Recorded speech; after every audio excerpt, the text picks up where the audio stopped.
All right, what's up, guys?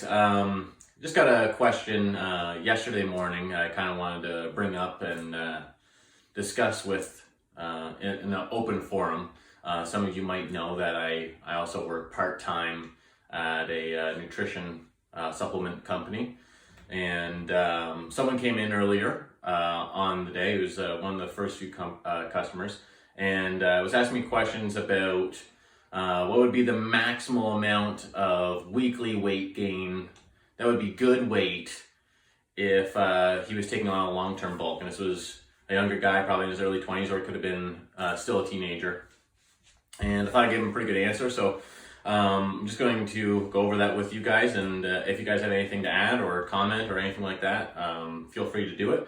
But this was my answer, and I felt it was a pretty good one. So, and obviously everything here is in my opinion. But yeah, so he came in, he pretty much said he read a study or an article that said the maximal amount of muscle tissue that one could gain per week would be 1/2 pound. And obviously that's highly variable on many sort of things. That's exactly what I'm going to break down, exactly what I discussed with him. But he just wanted to know, even if it isn't 1/2 pound of straight muscle accrual, is 1/2 pound of scale weight a good sort of target for a long-term bulk per week? Pretty much just like I said, it's highly variable. So take into account, this was a younger, probably an ectomorph male that's around 20 years old. And he was probably the ballpark at 160 or 180 pounds. So this would be a very different answer for someone that would be a male that has a training age of a decade, that's 240 pounds and in his mid-30s, or a younger female that's 120 pounds and their training age is 3 months or something like that. Obviously, versus the percentage of their already body weight, or what their body weight already is, you're going to take that into consideration whenever giving them an answer. But for this situation, he was probably around 20, he was probably around 160 pounds, and his training age was about 6 or 8 months. So just to break it down, 1/2 pound a year is going, or 1/2 pound a week is going to roughly be 25 pounds in a year, right? It's 26, so, but just for simplicity's sake, we're going to say 25. Obviously, that's a tremendous amount of weight gain on a scale for body weight for anyone, even if it's the 240 pound gentleman. The things you want to take into consideration about that being 25 pounds in a year, if this is the bulk that he's about to embark on, or you're about to embark on, is generally once you're pushing a new weight, like a new high weight, there's going to be a lot of extracellular water. Obviously, a body fat accrual is going to happen without a doubt. No one's going to put on 25 pounds straight over a year of it all being muscle. And then the other thing is, obviously, with higher body fat percentage coming up, less of it is going to be muscle at a certain point. So it's one thing to worry about 25 pounds as a quantity, but also take that quantity out, and whenever you're pushing up a brand new weight, whether it be 17 pounds, whether it be 30 pounds, or anywhere in between, that's where you're going to get a point of diminishing returns, generally. So obviously, if you're taking on a year-long bulk, it's not going to be a static amount of weight gain per week. It's not going to break down over the span of a year to being exactly 1/2 pound every single week. That's going to add up to 26 pounds. Some weeks you might only gain 0.3 pound. Other weeks you might gain a full pound. Your weight might stay the same. Who knows, right? There's a lot of variables at play, especially in a bulk or in a competitive bodybuilder's off season. So one of the things you want to take into consideration is, are you coming out of a deep deficit? Are you post-contest, or have you been cutting for 4 months? Or are you already bulking or maintaining at your caloric intake?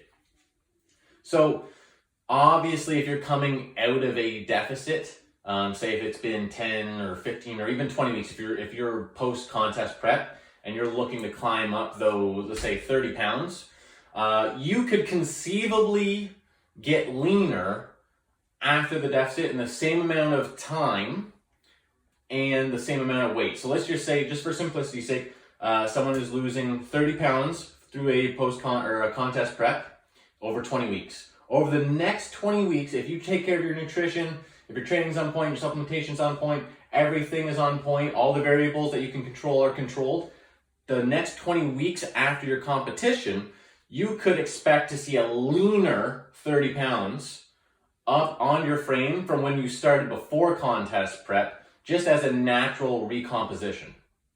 So on the other hand, maybe you've already been bulking for a while, and you're trying to push 15 pounds over your previous max for your last bulk. You're already 10 pounds past that. And you know that you simply need more muscle tissue for your next competition plans, or the last time you cut down, you were just picking apart your physique, and you figure 15 more pounds of a max weight from this bulk to your last bulk is going to translate into more muscle, which it very well could be, absolutely without a doubt. It's a great way, just having that goal in mind per week for X amount of weeks or for a year, or just having a number that you're trying to reach on a scale. It's a great way to sort of like keep the blinders on when you're bulking. For some people mentally, it becomes a little bit tricky once they get past a certain weight or so far ahead of a higher of a new body weight that they've had, to not really focus on the fat that they've accrued, all these negatives where there are positives. You're stronger than ever. Probably you have, more muscle tissue, even though it's under a layer of fat, than ever.